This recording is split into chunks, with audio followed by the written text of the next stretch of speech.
नमस्कार दोस्तों, आज की इस विशेष सीरीज़ में मेरे साथ हैं अशोक वर्मा जी। और अशोक वर्मा जी स्पेशल टीचर हैं लगभग 12-13 साल से। और उनका स्पेशल डिसेबिलिटीज़ के जो बच्चे होते हैं, दिव्यांग जो बच्चे होते हैं, उनको लेकर के एक लंबा चौड़ा अनुभव रहा है। और मेरी कई दिनों से ये कोशिश थी कि मैं उनसे रूबरू होकर, मुखातिब होकर बहुत सी बातें या बहुत सी जिज्ञासाएं जो दिव्यांग बच्चों को लेकर के हैं, उनकी शिक्षा किस प्रकार से हो सकती है, कौन कौन सी संस्थाएं हैं जहां वो पढ़ सकते हैं, तो इन सब बातों को लेके मैं अशोक जी से बात करना चाहता था। तो आज सर से मेरे को समय मिला है। सर्वप्रथम मैं अपने चैनल नया सवेरा नई उम्मीद में वर्मा जी का स्वागत करता हूँ। बहुत बहुत धन्यवाद सुमित सर। अशोक सर, आप लगभग 12-13 साल से इस फील्ड में हैं, तो सर्वप्रथम आप मेरे को ये बताएं कि ये डिसेबिलिटीज़ होती कितने प्रकार की हैं और हम कैसे इनको आइडेंटिफाई कर पाएँ कि किस बच्चे में किस प्रकार की डिसेबिलिटी है। सुमित सर, सबसे पहले तो मैं ये बताना चाहूँगा आपके चैनल के माध्यम से आपके चैनल के दर्शकों को कि मैं इस फील्ड में पिछले 29 वर्षों से कार्यरत हूँ। राइट। पहले मैं एक एनजीओ है जो नेशनल लेवल पे काम करता है, national association for the blind, उसकी एक स्टेट ब्रांच में, मतलब जो हरियाणा स्टेट ब्रांच है फरीदाबाद, मैं वहाँ पे था। और 2012 से मैं as a special educator government model Sanskriti senior secondary school Nuh में कार्यरत हूँ जी।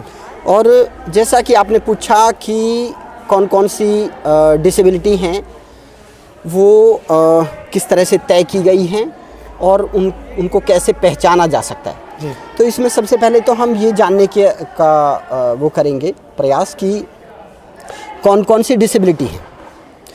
एक्चुअली 1995 में भारत सरकार ने एक दिव्यांग लोगों के पुनर्वास के लिए, उनकी शिक्षा के लिए, उनके प्रशिक्षण के लिए एक कानून बनाया जिसको पर्सन्स विद डिसेबिलिटी एक्ट 1995 के नाम से जाना जाता है। एक सेकंड, मतलब 1995 से पहले इस प्रकार के कोई पैरामीटर नहीं थे वे डिसेबिलिटीज़ को किस प्रकार से पहचाना जाए। 1995 में पहली बार ये चीज़ सामने आई। बिल्कुल, लीगली यदि देखा जाए तो 1995 में ये पहली बार ऐसा हुआ कि सरकार ने लोगों ने आवाज़ें उठाई कि हमारे जो दिव्यांग बच्चे हैं उनका क्या हो, उनकी शिक्षा कैसे हो, उनका पुनर्वास कैसे हो। तो पहली बार ऐसा भारत सरकार ने सोचा कि ऐसे बच्चों की शिक्षा, ऐसे बच्चों का प्रशिक्षण, उनका भी पुनर्वास अच्छे से हो सके, तो इसके लिए एक कानून बनाया और उस कानून को पर्सन्स विद डिसेबिलिटी एक्ट 1995 के नाम से जाना जाता है। जी सर।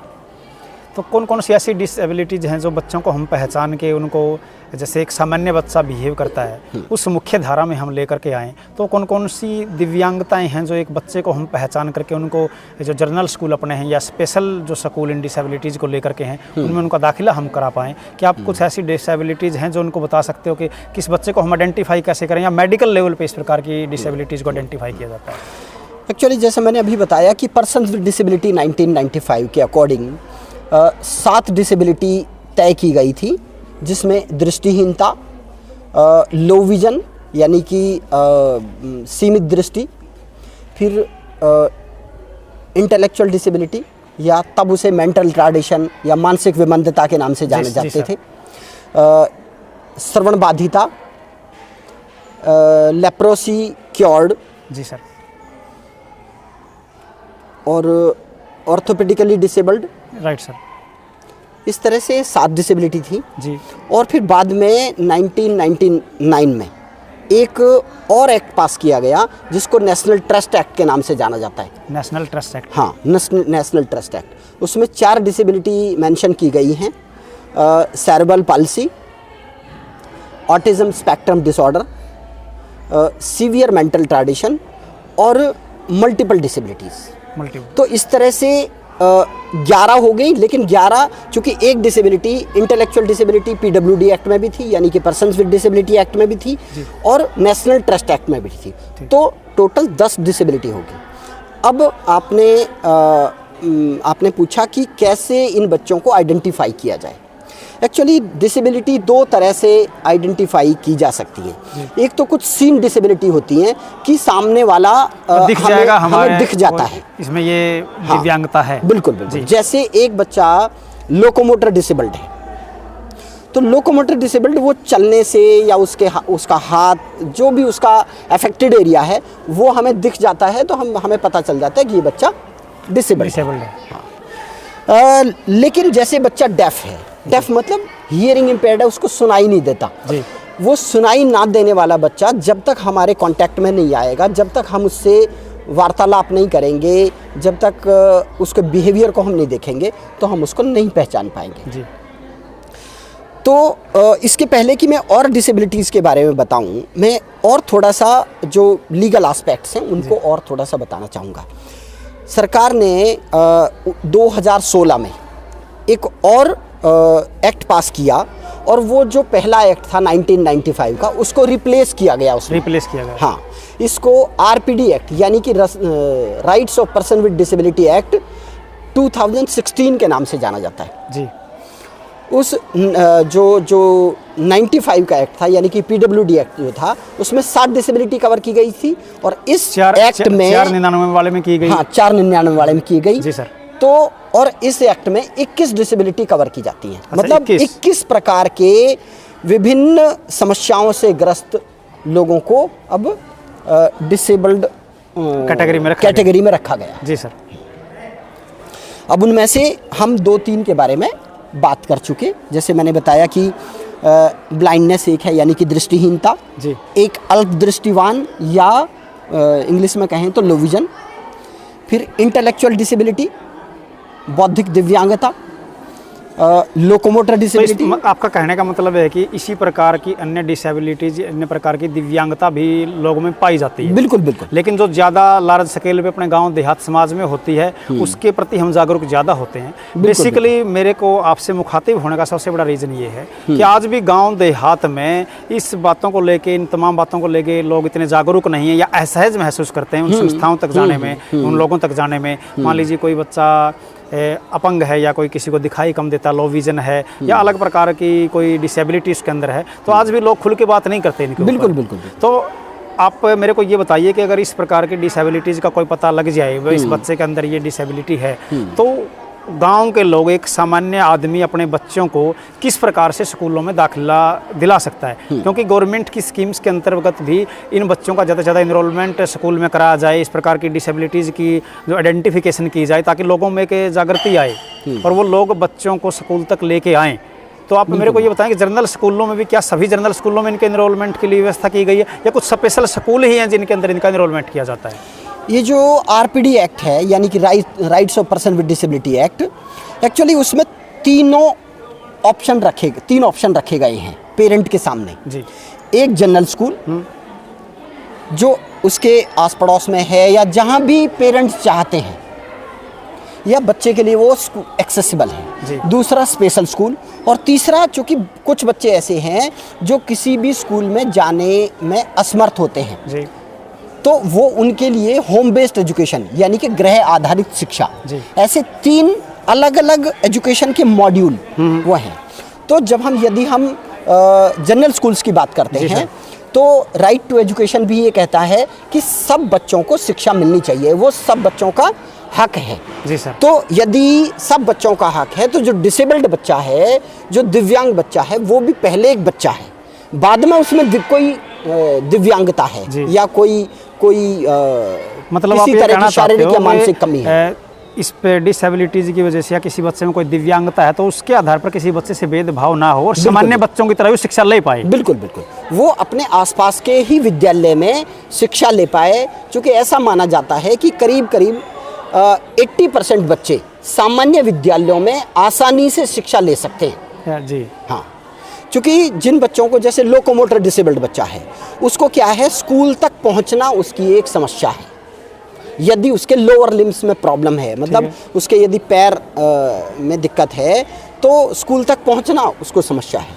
तो स्कूल तक पहुंचने का यदि हम कोई समाधान ढूंढ लेते हैं, वो समाधान के बारे में हम बात करेंगे अभी, कौन सा वो समाधान हो सकता है। चलो वर्मा जी, हम एक बच्चे को स्कूल तक ले भी आए हाँ जी। उस स्कूल में हमने उसका दाखिला भी करवा दिया जब पेरेंट्स से। क्या स्कूलों में इस प्रकार की व्यवस्थाएं हैं कि जो उनकी डिसेबिलिटीज़ हैं, जो उनकी दिव्यांगताएं हैं, या उनकी सामान्य बच्चों के इक्वल उनको लेके आने के लिए जो उनके लिए प्रयास किए जाने चाहिए, क्या इस प्रकार की व्यवस्थाएं गवर्नमेंट द्वारा स्कूलों में की गई हैं, या ब्लॉक लेवल पर, डिस्ट्रिक्ट लेवल पर ऐसे स्कूल ईजाद किए गए हैं जहाँ से बच्चे और बेहतर शिक्षा लेकर सामान्य बच्चों के कंपटीशन में आ पाए? बिल्कुल बिल्कुल। सरकार ने 2002 में SSA यानी कि सर्व शिक्षा अभियान शुरू किया। 2006 में इन बच्चों के लिए यानी कि दिव्यांग बच्चों के लिए उसमें कोई प्रोविज़न नहीं था। लेकिन क्या हुआ, 2006 आते आते उसमें एक आईडी कंपोनेंट यानी कि इंक्लूसिव एजुकेशन कंपोनेंट उसमें डाला गया, IED कंपोनेंट उसमें डाला गया। तो तब से क्या है, सरकार ने उनके लिए ब्लॉक लेवल पे पूरे देश में ही, मैं हरियाणा की बात नहीं कर रहा हूँ, पूरे देश में रिसोर्स रूम बनाए गए। रिसोर्स रूम में वो सुविधाएं जो दिव्यांग बच्चों के लिए नितांत आवश्यक हैं। साथ में ही स्पेशल एजुकेटर अपॉइंट किए गए प्राइमरी लेवल पे, मतलब इन बच्चों के देखभाल के लिए, उनको अच्छी शिक्षा देने के लिए पूरी व्यवस्थाएं आजकल ब्लॉक लेवल पे पूरे इंडिया में बिल्कुल इस प्रकार के रिसोर्स रूम, इस प्रकार के स्पेशल टीचर, जिसके प्रकार इस प्रकार की विशेष योग्यताएं हों जो बच्चों को अच्छी नॉलेज दे पाएं, या उनकी दिव्यांगताओं को समझते हैं उनको इस प्रकार का नॉलेज दे पाएं कि सामान्य बच्चों के साथ कंपटीशन कर पाएं और अपनी लाइफ को अच्छा कर पाएं। बिल्कुल बिल्कुल, ये पूरे देश में सुविधाएं हैं। यदि मैं हरियाणा की बात करूँ तो हरियाणा के हर एक ब्लॉक में block resource room centre, block resource centre है, और हर एक ब्लॉक में ऐसे तो 6 पोस्टें हैं, लेकिन कहीं पे 6 पोस्टें भरी हुई हैं, कहीं 4 पोस्टें भरी हुई हैं, वो बात वो अलग है, लेकिन स्पेशल एजुकेटर वहाँ हर एक ब्लॉक में है। मैं अपने चैनल के दर्शकों को बता देता हूँ, वर्मा जी ने बताया कि हरियाणा के पॉइंट ऑफ व्यू से अगर बात की जाए तो हमारे जितने ब्लॉक्स हैं उन सभी ब्लॉक्स में एक एक स्कूल, इस प्रकार का रिसोर्स रूम, और वहाँ पे टीचरों की जो स्पेशल एजुकेशन से रिलेटेड उनकी जो क्वालिफिकेशन निर्धारित सरकार की तरफ से की गई हैं, तो उस प्रकार के स्कूल और रिसोर्स पर्सन तैयार किए गए हैं कि वो इन प्रकार के दिव्यांग बच्चों को एक अच्छी शिक्षा दे पाएँ। तो आप अपने नज़दीकी खंड स्तरीय विद्यालय में जाकर के वहाँ के प्रिंसिपल से, वहाँ के हेड से आप बात करें, तो अगर आपके परिवार में, आपकी फैमिली में कोई ऐसा बच्चा है जिसको आप अच्छी शिक्षा दिलाना चाहते हैं, तो आप अपने खंड स्तर पर जाकर के जो आपका स्कूल है वहाँ पे रिसोर्स पर्सन जो हैं, जो रिसोर्स रूम है, आपके जो स्पेशल टीचर हैं IED के, उनसे बात करें। प्रिंसिपल से जब आप बात करेंगे तो आप उन विद्यालयों में अपने बच्चों को दाखिला दिलवा करके उनको भी सामान्य बच्चों की तरह शिक्षा दिला के एक देश का जिम्मेवार नागरिक बना सकते हैं। तो वर्मा जी, हमने एक बच्चे का एडमिशन वहाँ से कराया, तो मैं क्या गवर्नमेंट द्वारा स्पॉन्सर्स कुछ ऐसी स्कीम हैं जो इस प्रकार से दिव्यांग बच्चों की जो मदद करती हों ताकि वो अपने कैलिबर को, उनकी जो एबिलिटी है उसको निखार सकें और बेहतर उसको कर पाएँ? क्या इस प्रकार की मदद गवर्नमेंट से की जाती है? तो किस किस ढंग से वो मदद की जाती है? बिल्कुल, गवर्नमेंट की तरफ से काफ़ी फैसिलिटीज़ बच्चों को मिलती हैं। मतलब शिक्षा के लिए देखो, जो एक आम बच्चे को जो जनरल बच्चे को जो सुविधाएं मिलती हैं, वो सब सुविधाओं पे तो दिव्यांग बच्चे का अधिकार है ही जी, है, क्योंकि वो विद्यालय का छात्र है। तो जो भी उस विद्यालय में सामान्य मतलब जनरल बच्चे को जो सुविधाएं मिलती हैं वो तो उसको मिलती ही हैं। उसके अलावा इन बच्चों को स्कूल आने जाने का एक भत्ता मिलता है जिसको ट्रांसपोर्ट अलाउंस के नाम से जाना जाता है। मतलब वो एक तरह उस बच्चे के लिए मोटिवेशनल इंसेंटिव है कि बच्चा थोड़ा सा, बच्चा और पेरेंट दोनों ही मोटिवेट होते हैं और वो बच्चा स्कूल जा सके। फिर एक एस्कॉर्ट अलाउंस मिलता है, मतलब सहायक भत्ता। यदि पेरेंट छोड़ के आते हैं या कोई दूसरा साथी बच्चा जाता है तो उसको भी एक इंसेंटिव मिलता है 200 रुपये पर मंथ के हिसाब से 10 महीने के लिए, तो 2000 रुपये उसको एक साल में मिल जाते हैं। इसके अलावा जो बच्चे दृष्टि दिव्यांग हैं यानी कि दृष्टि बाधित हैं, उन बच्चों को एक स्क्राइब या रीडर के तौर पे ब्रेल लिपि की बुक्स वगैरह कोई? यस, बिल्कुल। सभी बच्चे जो भी दृष्टिहीन बच्चे हैं उनको क्लास अप्रोप्रिएट जिस भी कक्षा में वो पढ़ते हैं उसकी ब्रेल लिपि की बुक्स उनके विद्यालय में पहुंच जाती है। मतलब और इसके साथ साथ कुछ बच्चे लो विजन हैं। लो विजन मतलब जिनको दिखाई तो देता है लेकिन सीमित दृष्टि है, उनकी नॉर्मल प्रिंट नहीं पढ़ पाते, तो ऐसे बच्चों के लिए लार्ज प्रिंट की बुक्स होती हैं। और वो लार्ज प्रिंट की बुक्स भी सरकार की तरफ से, चूँकि ये जो RPD एक्ट है यानी कि मतलब इस प्रकार से बुक्स वगैरह या इस प्रकार की चीज़ें गवर्नमेंट की तरफ से प्रोवाइड कराई जाती हैं ताकि अच्छी एजुकेशन लेके जा सकें। तो क्या अगर मान लीजिए कोई बच्चा प्राइमरी लेवल से या मिडिल लेवल और फिर उसके बाद सेकेंडरी और हायर सेकेंडरी लेवल तक जाता है, तो क्या इसमें किस प्रकार की एजुकेशन बच्चा आगे ले सकता है? कोई ऐसी स्पेशल एजुकेशन जो इसी फील्ड में हायर एजुकेशन तक जाती हो, क्या इस प्रकार की व्यवस्था या देश में या स्टेट में इस प्रकार के इंस्टीट्यूशन उपलब्ध हैं जहाँ से बच्चा और अच्छी एजुकेशन ले पाए और अपनी एजुकेशन को और आगे बढ़ा पाए? मैं इससे पहले आपको एक और चीज़ बताना, मतलब दर्शकों को एक और चीज़ क्लियर करना चाहूँगा कि क्या है, जब तक किसी बच्चे को या व्यक्ति को डिसेबल्ड नहीं कहा जा सकता जब तक उसके पास कोई सर्टिफिकेट नहीं है उससे रिलेटेड ना। अच्छा। तो ये डिस्ट्रिक्ट लेवल के जो हॉस्पिटल हैं वहाँ पे एक डिसेबिलिटी सर्टिफिकेट बनाया जाता है, तो उसके लिए CSC के माध्यम से अप्लाई करके हम, मतलब ये सारा प्रोसीजर ऑनलाइन है? हाँ, ये सारा ऑनलाइन प्रोसीजर है। CSC से हम अप्लाई कराएंगे और फिर किसी भी बुधवार को वहाँ पे जाके डॉक्टर जांच करता है बच्चे की, और बच्चे की जांच करने के बाद उसको डिसेबिलिटी सर्टिफिकेट इशू कर देता है। और इवन गवर्नमेंट स्कूलों में साल में एक बार मेडिकल असेसमेंट कैंप लगाए जाते हैं। उसमें सभी बच्चे जो गवर्नमेंट स्कूलों में रिस्क में हैं, बच्चे जिनको कोई भी छोटी मोटी प्रॉब्लम भी है, वो सब इस कैंप में पार्टिसिपेट करते हैं। और उनमें से डॉक्टर जिनको लगता है कि इनको ज़्यादा प्रॉब्लम है और इनका सर्टिफिकेशन हो सकता है, तो उनको डिसेबिलिटी सर्टिफिकेट इशू कर दिया जाता है। फिर आपने पूछा कि क्या इनके लिए हायर एजुकेशन या फिर इनके लिए ट्रेनिंग के स्कोप्स या जॉब के स्कोप्स। यदि मैं जॉब की बात करूं तो जो एक्ट है 2016 का, उसमें प्रोविज़न किया गया है कि जॉब्स में इनके लिए 4% रिजर्वेशन रखा। हाँ, तो मतलब ऐसे 4 कैटेगरी बनाई गई हैं। 4 कैटेगरी को 1% का रिजर्वेशन है। जैसे दृष्टिहीन और जो अल्प दृष्टिवान है वो एक कैटेगरी है, उनके लिए 1% का रिजर्वेशन है। डेफ हैं उनके लिए 1% का रिजर्वेशन है। जो लोग लोकोमोटर डिसेबल्ड हैं उनके लिए 1%। मतलब सबके लिए अलग अलग पैरामीटर हैं कि 1% सबको जाएगा। और यदि हम एडमिशन की बात करें तो हायर एजुकेशन में 5% रिजर्वेशन है, किसी भी यूनिवर्सिटी में, किसी भी कोर्स में, लेकिन आपके पास इसके लिए दिव्यांगता प्रमाण पत्र होना जरूरी है, मेडिकल असेसमेंट सर्टिफिकेट। बिल्कुल। तो मैं दर्शकों को बताना चाहता हूँ, वर्मा जी कहना चाहते हैं कि जब भी अगर आपके परिवार में या आपके आसपास कोई ऐसा बच्चा है और उसमें आपको नज़र आता है कि किसी प्रकार की डिसेबिलिटी है, तो अपने वहाँ का जो गवर्नमेंट हॉस्पिटल है उसके अंदर जाइए, आप वहाँ से डॉक्टरों से बात कीजिए और वहाँ पर आप उसका सर्टिफिकेट बनवाइए कि उसमें किस प्रकार की डिसेबिलिटी है और कितनी उसकी परसेंटेज है।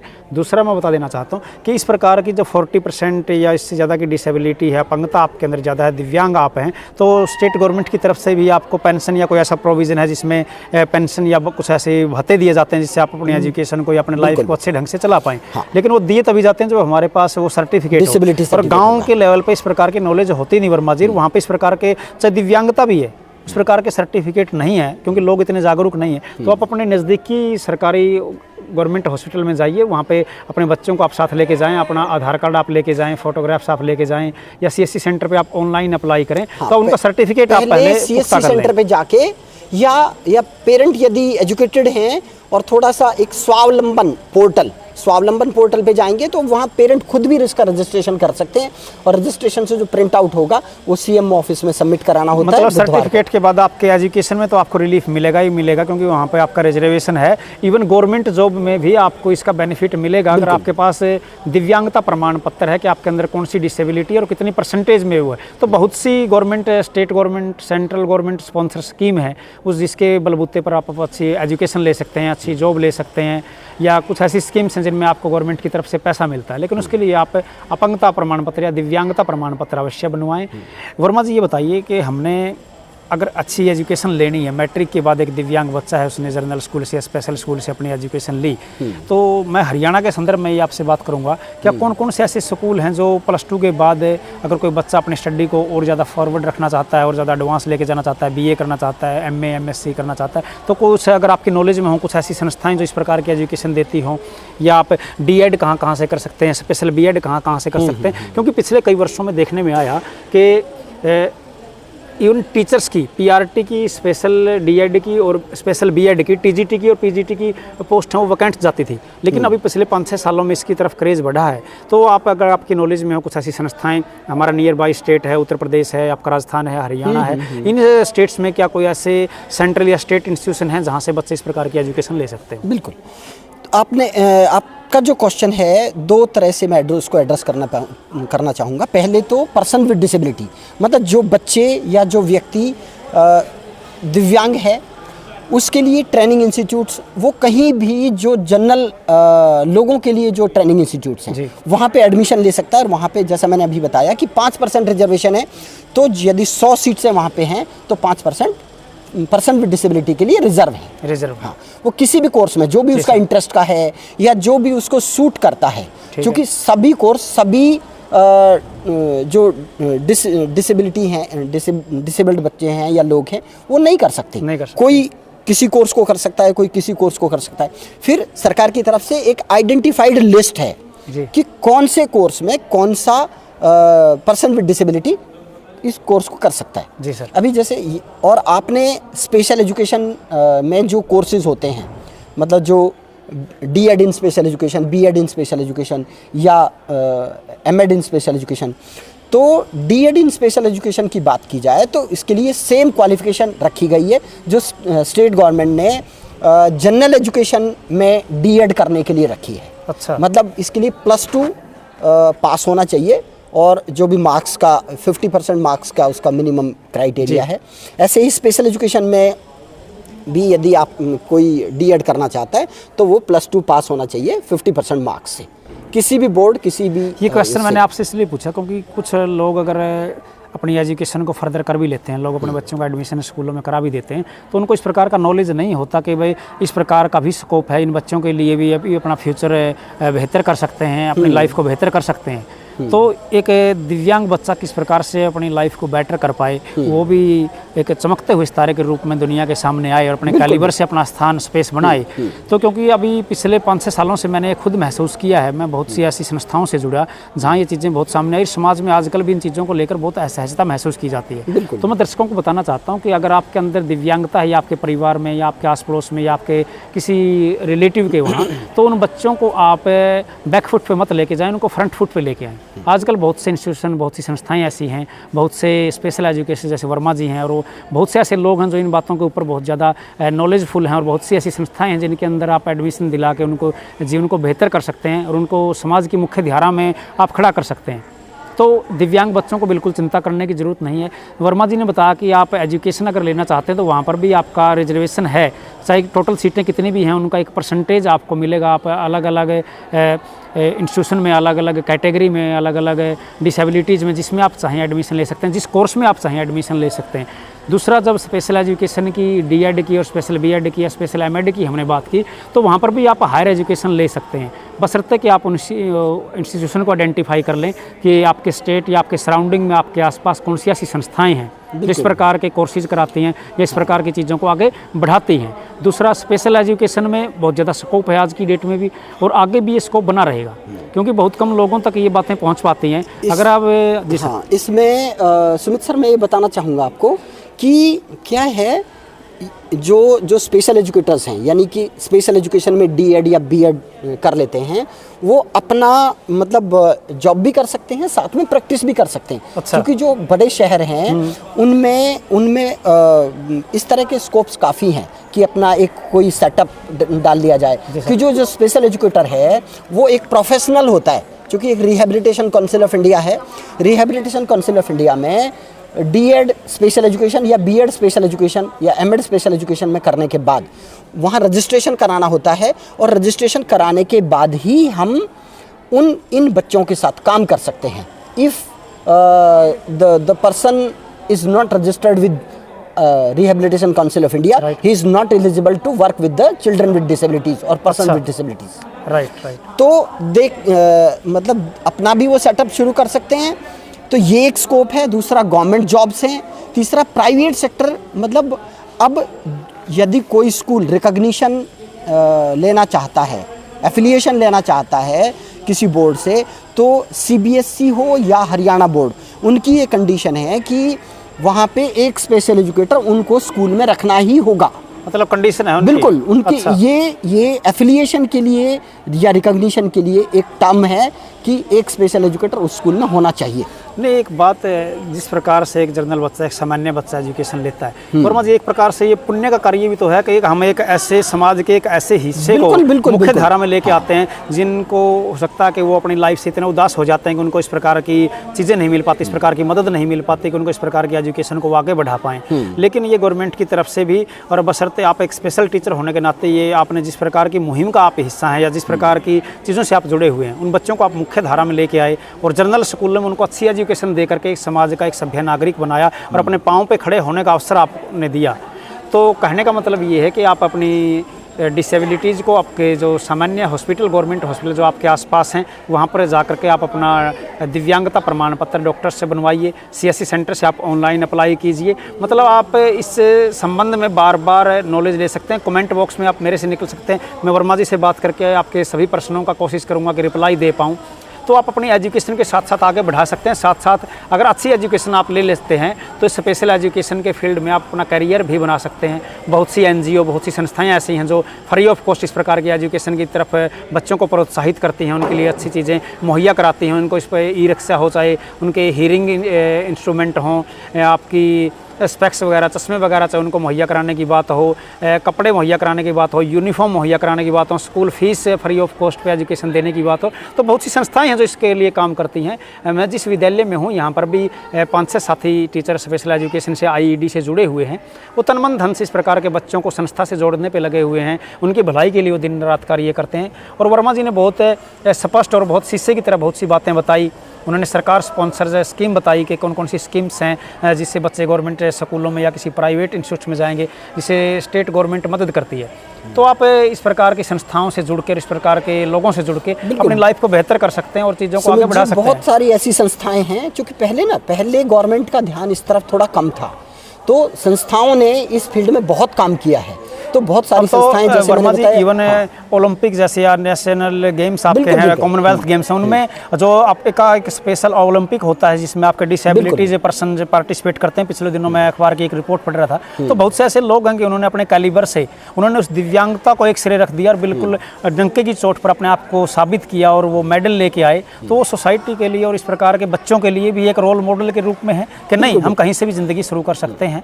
तो मैंने एक बार लिखा था कि बिखर गया तो सबके हिस्से में आऊँगा और कुछ बन गया तो हर किस्से में आऊँगा, फिर चलने वालों को क्या कुछ नहीं कहते लोग सुमित, जाहिर है सफ़र में किस किस पे गुस्से में आऊँगा, जाहिर है सफ़र में किस किस पे गुस्से में आऊँगा।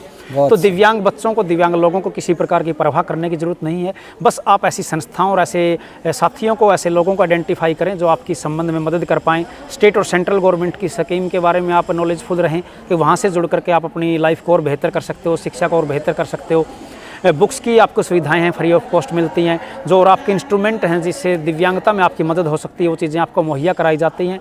तो आप अपनी लाइफ को चैलेंजफुल ज़रूर मानें, लेकिन ऐसा मत मानें कि आप लाइफ में कुछ कर नहीं सकते। तो वर्मा जी, आप दावे के साथ कह सकते हैं कि इस प्रकार के बच्चे अगर सामान्य बच्चों की तरह अपनी एजुकेशन को आगे बढ़ाएंगे तो उनके लिए बहुत ज़्यादा स्कोप है कि अपनी लाइफ को बेहतर कर सकते हैं। जैसे मैंने इस शो के बिल्कुल शुरुआत में कहा कि मैं पहले national association for the blind, Faridabad एक ऑर्गेनाइजेशन है, तो वो क्या है, केवल ब्लाइंड लोगों के लिए काम करती है। अच्छा। और मैं वहाँ पे स्टेट कोऑर्डिनेटर, पहले अध्यापक और बाद में स्टेट कोऑर्डिनेटर के रूप में मैंने काम किया।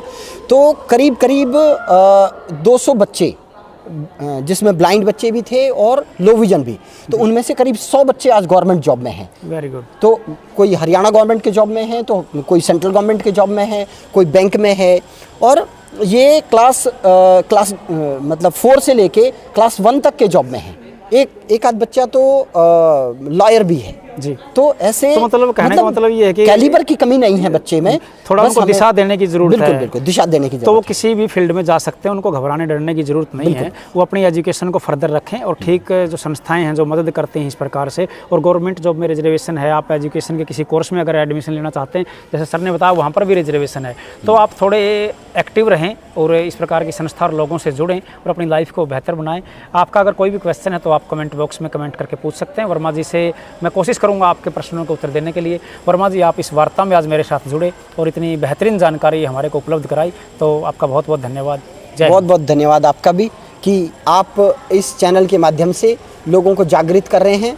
और ये जो चैनल देख रहे हैं वो चैनल, मैं यही कहना चाहूँगा कि अपने दिव्यांग बच्चों को कभी भी दोयम ना समझें, उन्हें कभी कमज़ोर ना समझें। वो भी उतने ही सक्षम हो सकते हैं, बस उन्हें सहयोग की आवश्यकता है, उन्हें आपके कोऑपरेशन की आवश्यकता है, उन्हें आपके मार्गदर्शन की आवश्यकता है, उन्हें दया की आवश्यकता नहीं है।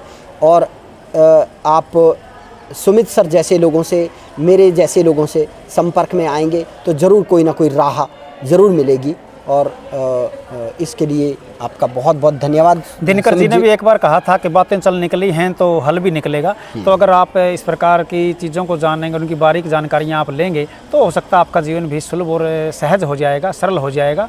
आप डटे रहें और अपने इरादों के ऊपर आप मजबूती से खड़े रहें। तो वर्मा जी, फिर किसी एक दिन आपसे मुलाकात होगी और इस वार्ता को और आगे बढ़ाते हुए और बेहतरीन चीज़ें क्या क्या हो सकती हैं दिव्यांग बच्चों के लिए, उसके लिए हम जानने का प्रयास करेंगे। आप हमसे जुड़े, धन्यवाद सर। ठीक है, बहुत बहुत धन्यवाद।